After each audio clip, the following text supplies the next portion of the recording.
Hi guys, welcome to my channel. In today's video, I give you a step-by-step of how I made a Christmas slash holiday card holder using some plywood.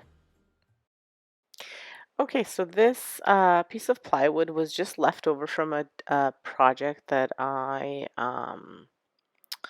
was doing with my husband in our family room. We were creating some shelves and we used plywood for the doors, but then we wound up changing it out. So anyway, this was just a leftover piece from there. It's just a nicer piece of plywood from Home Depot. And the piece is roughly like 5 feet tall and about 20 inches wide. I didn't really measure it. I just thought it was the perfect size. You could make it, it doesn't have to be as wide or as tall. It's really up to you how you want to make it. I thought this would be big enough for the cards that we get. Not that we get tons of cards, but we get some. And then I also display my Christmas cards over the years that I've made of the kids. So I thought this would be a cute sign to make. So what I'm doing here is just sanding off. There was a little bit of dirt and stuff because we were keeping it outside. So I'm just sanding off whatever stuff was on there and making it a little bit smoother. And then I'm going to be painting it. I thought I was going to use this watered down paint, watered down chalked linen white, but it wasn't really, it was too watered down at this point. So I wound up just using the straight paint. So you just see me doing that here. And I decided for this video that I'm going to show you kind of all of the fumbling that happens when I paint these things. So that if you ever give it a try, that you're not like, well, she made it seem like it was just like this, and that's not how my mind wound up. Because there's a lot of steps, at least. Like they're easy steps, but a lot of little like, oh, I don't like this, but I'm going to do this, kind of trial and error when I'm painting anything. But I think that's why at least to me, all of my pieces turn out really great because I do have that trial and error um, when I make them. So again, whenever you paint anything with chalk paint, you want to make sure that your brush strokes are all over the place. This will ensure that you don't see them, like as they dry, that you don't see them so much.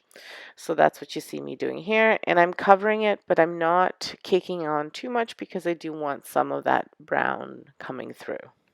So my inspiration had red. It kind of looked like the red was it was distressed with red.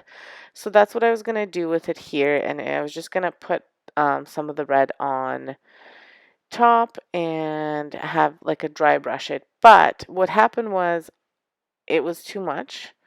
I did not like the shade of red. What I should have done is mix the red and the brown and then dry brushed it.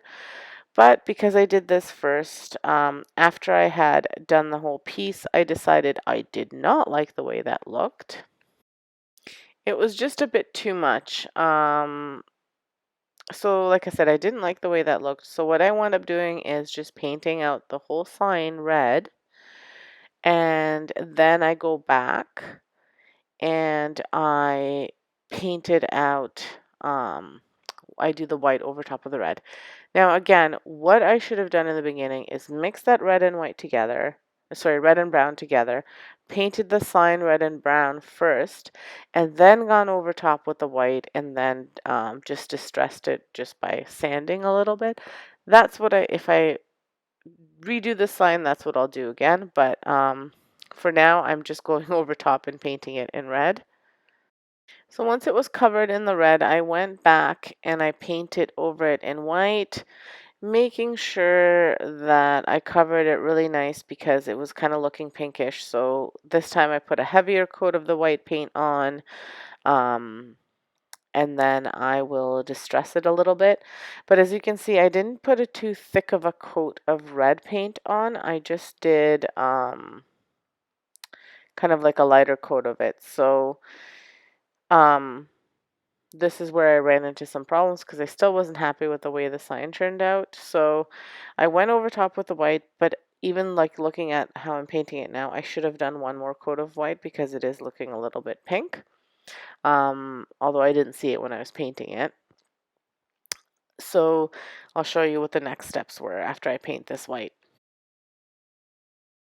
So then after I have it's nice and dry, I just go ahead and I distress it in different spots to have some of the red showing through, which I'm pretty happy with. But I still feel like it's missing something, so I try to add some wax, and I have the Annie Sloan black wax that I'm trying to add here to just make it look a little bit more distressed. I felt that it was a little bit too pinkish here after I sanded even more. But then once I put that wax on, I realized that it just looks dirty and I don't like it. So I wind up taking it off with a baby wipe and doing something different again.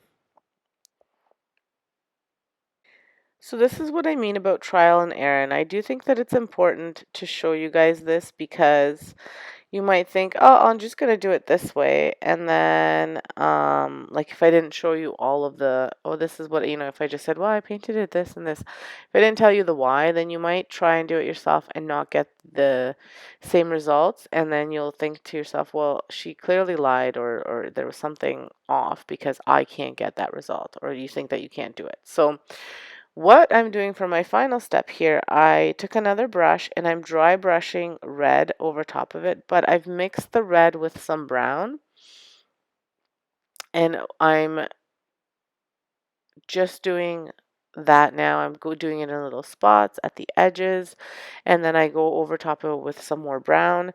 And now I'm just doing this until I get the look that I'm going for. Random strokes on the sides of the board. I'm going up and down. And then I go over top of the red and brown parts with just brown, and that kind of gives me the look that I'm going for. So before I show you guys what's next, I just wanted to quickly mention that um, if you haven't been here, thank you so much for stopping by. And on my channel, you can see all sorts of budget-friendly DIYs. I'm really happy with my last few DIYs. They're all Christmas themed. I'm doing the 12 days of Christmas DIYs. So we are on day 7 now. And please take a look at this playlist. I've done some really cool things for, a couple bucks here and there or trash to treasure items. So this is anything that anyone can do. So if you have not subscribed to my channel, please consider subscribing. Check out my playlist, check out my videos. Yesterday I posted 2 really neat Dollar Tree signs that anyone can make, and they cost me about $2. So again, really budget friendly. So thanks again, and let's continue on so you guys can see what I did next. Then I used my Cricut to cut out this stencil that says Merry Mail, and I wind up just gluing it to the middle of the sign so that way it's the same amount from one side to the other. And I'm using my black acrylic paint to go over to paint over top of the sign. I always use transfer paper to transfer the vinyl, and this is just stenciling vinyl that I'm using. Um, Sometimes I use shelf liner from the Dollar Tree, but I couldn't find the clear one, so I'm using stenciling vinyl from Amazon and clear shelf liner, but this one I bought off of Amazon, so as my transfer paper after I had bought the stenciling vinyl, so I didn't use that. And then I just brush in the black acrylic paint to it. Just make sure when you're painting this that you're dabbing and not putting too much paint on at once. Let it dry between coats if you feel that it's not covering enough, because if you try to cake it on too much, then it will bleed through, and you don't want it bleeding through, and then it'll look messy. Once the black acrylic paint dries, I then go ahead and put my string around. The string will hold the cards. And the string is just string from the dollar store. And what I'm doing is I'm just wrapping it around the board um, and making an X pattern. I don't do the whole board, from like there's a couple times that I cut the string and I just wind up tying the pieces together. And first I do a loop around the first one, and then I like you can see here, this was a really awkward angle for me to do, for you guys to see, but I wound up tying it together. You could use hot glue. I was just worried that the hot glue, like, because I'll be moving, attaching the little um, cards to the string, so I'll be moving, and I was afraid the hot glue would give, so I just tied it all together, and it worked really well. And I just went around and around until I got as many as I wanted to have. So you can see me tying it there, just the pieces together. And like I said, I just go around until I kind of have a zigzag X type of pattern. Um, no like real pattern, this is this much away from this is this long. It's just very random because I want the cards to kind of be on there randomly. And that's all there is to it. So finally, here's the finished piece. I've hung up, like I said, Christmas cards from previous Christmases that I made of my kids. I will put, as we get new cards, I will put them up. We have not gotten any yet. Um, so I will be hanging them up here. I'm really happy with the way it turned out. I love the like brownish red colors on it. Like I said, I should have painted it first with the brownish red and then gone over top of it with white. So if you're going to try this, that's what I would suggest you do. It'll take you less time and it'll probably give you a nice, more finished look after you distress it. You don't have to use plywood. If you have even like, a couple of Dollar Tree signs, you could put them together, like just in the back, connect them together with some hot glue, and you could make a smaller version of this sign.